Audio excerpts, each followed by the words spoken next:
এমন দিনে বাটা মশলা ঝাল ঝাল চিকেন রান্না করলে ভাত রুটি সবকিছুর সাথেই ভালো লাগবে। কয়েকদিন হয় বাড়ি চেঞ্জ করেছি, আর বাড়ি চেঞ্জ করার পরে বাজার ঘাটও করা হয়নি। প্রতিদিন ডাল আর সিদ্ধ পোড়াই খাওয়া হচ্ছে। তো মেয়ে আজকে বলছে, মা আজকে রাতে একটু চিকেন রান্না করো। আর এদিকে বৃষ্টির সাহায্য করেছে, প্রায় প্রতিদিন রাতেই বৃষ্টি হচ্ছে। তো এই শুনে আমি পাশের দোকানদারকে, মানে মুরগির দোকানদারকে ফোন করেছিলাম যে দোকান কি খুলেছো? বিকালের দিকে খুলতে একটু দেরি হয়, 4:30 5টা বেজে যায়। তো বললো যে 5টার দিকে খুলবো। আমি ভাবলাম তার আগে মশলাগুলো রেডি করে নিই। আর বাড়ি চেঞ্জ করেছি, তো এই যে এখানে আমার রান্নাবান্না চলবে। বাড়ির সামনেই বিশাল বড় একটা মাঠ আছে। আদা রসুন পেঁয়াজ ছিলে নিয়েছি, এগুলো বেটে নেব।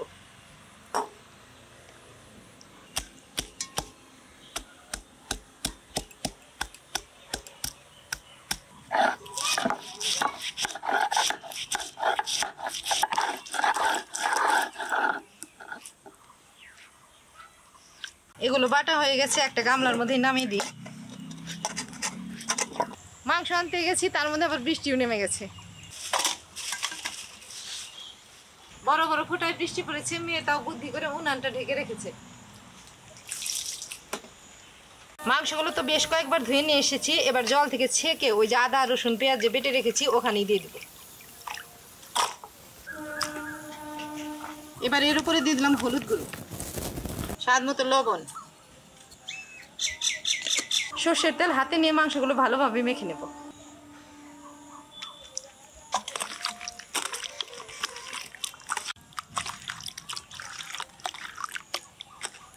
মেখে নিলাম। এবার ঢাকা দিয়ে রেখে বাকি কাজগুলো গুছিয়ে নিই।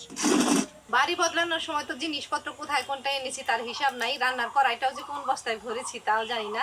তাই ভাবলাম এই হাঁড়িতেই আজকে চিকেন রান্না করব। আর আমিও ভাবলাম তাড়াতাড়ি করার জন্য এই হাঁড়িটাই পারফেক্ট। উনুন ধরিয়ে নিয়েছি, হাঁড়িটা বসিয়ে দিলাম। এখানে নিয়েছি গোটা জিরে, ধনে, গরম মশলা আর শুকনো লঙ্কা। রান্না শুরুতে এগুলো আগে ভেজে নেব।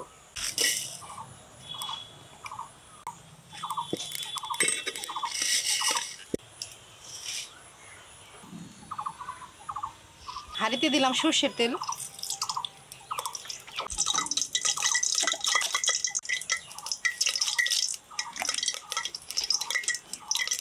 পেঁয়াজগুলো একেবারে কুচি কুচি করে এই হাঁড়িতে দিয়ে দেবো।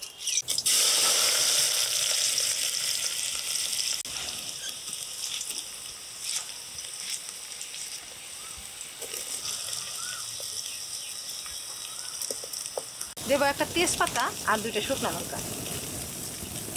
এখানে নিয়েছি গোটা জিরে আর গরম মশলা, এটাও ফোড়নে দেব।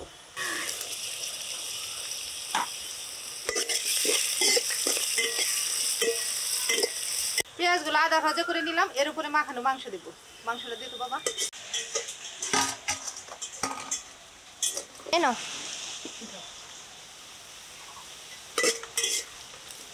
এই যে অল্প লাল লাল হয়ে গেছে, এর উপরেই মাংসটা দেব।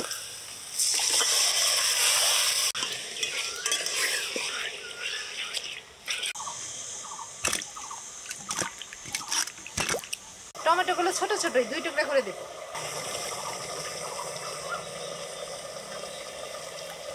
মাংসের উপরে দিলাম। বড় সাইজের আলু নিয়েছি, এটা 4 টুকরা করব আর এটা 2 টুকরা করব। এটা দিয়ে দেব। এবার এর উপরে কয়েকটা রসুনের গোলা দেব।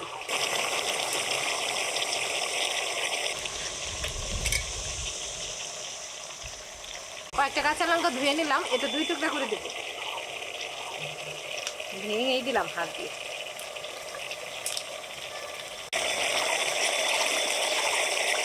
এবার একটু নেড়ে চেড়ে মিশিয়ে দেই।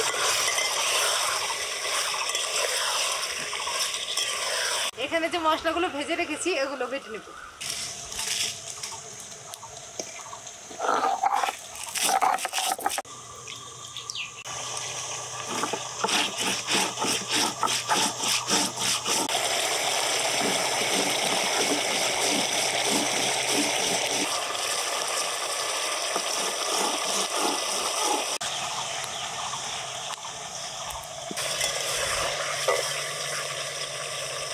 ভাজা মশলা বাটা হয়ে গেছে, পাটা ধুয়ে একবারে নামিয়ে দিলাম।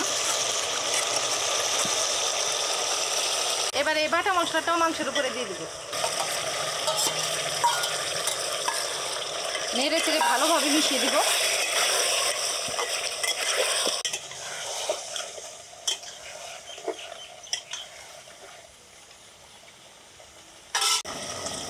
গামলাতে অল্প জল দিলাম।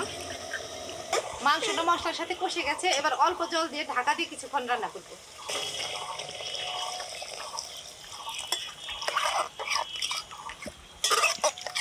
হাঁড়ির মাপে মাপে আছে, এটা দিয়ে ঢাকা দিয়ে দেবো। এটা জাল হতে থাক। প্রায় সন্ধ্যা হয়ে গেছে, আমাদের টাইম কলের জল এসে গেছে। খাওয়ার জলটা আমি নিয়ে আসি। 2টা বড় বোতল আর একটা বালতি নিয়ে গেলাম। তুই একটু জালটা দেখিস।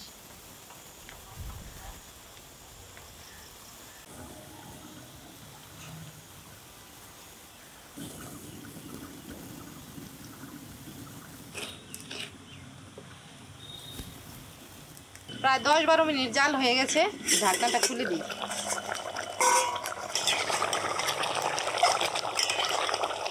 কয়েকদিন ধরে তো রাতের বেলায় বৃষ্টি হচ্ছে, দিনের বেলা রোদ গরম থাকলেও রাতে বৃষ্টি হয়ে ঠান্ডা পড়ে যায়। আমাদের শিলিগুড়ির পরিবেশটা খুবই ভালো।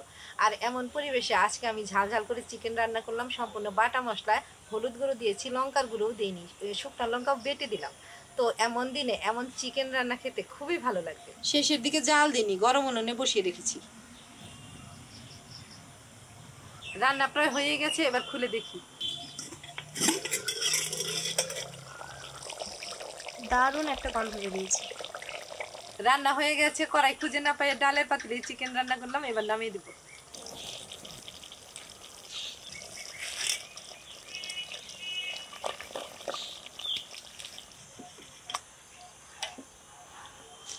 লেগ পিসটা উঠে নাই।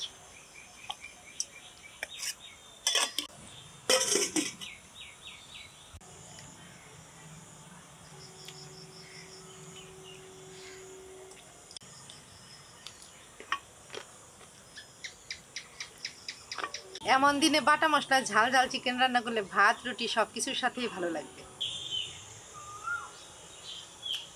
মা যে আজকে চিকেনটা রান্না করেছে দারুণ হয়েছে খেতে। বাড়ি চেঞ্জ করার ঝামেলায় ঠিক মতো রান্না বাড়ি হয় না, তো আজকে চিকেন রান্না করেছি। মেয়ের তো খেয়ে খুব ভালো লেগেছে। আর এই নতুন বাড়িতে প্রথম ভিডিও করলাম, আশা করি তোমাদেরও ভালো লেগেছে। তো বন্ধুরা, তোমরা চ্যানেলটা ইউটিউব থেকে সাবস্ক্রাইব করো, ফেসবুক থেকে ফলো করো, লাইক করো, আর প্লিজ ভিডিওটা শেয়ার করে আমার পাশে থেকো।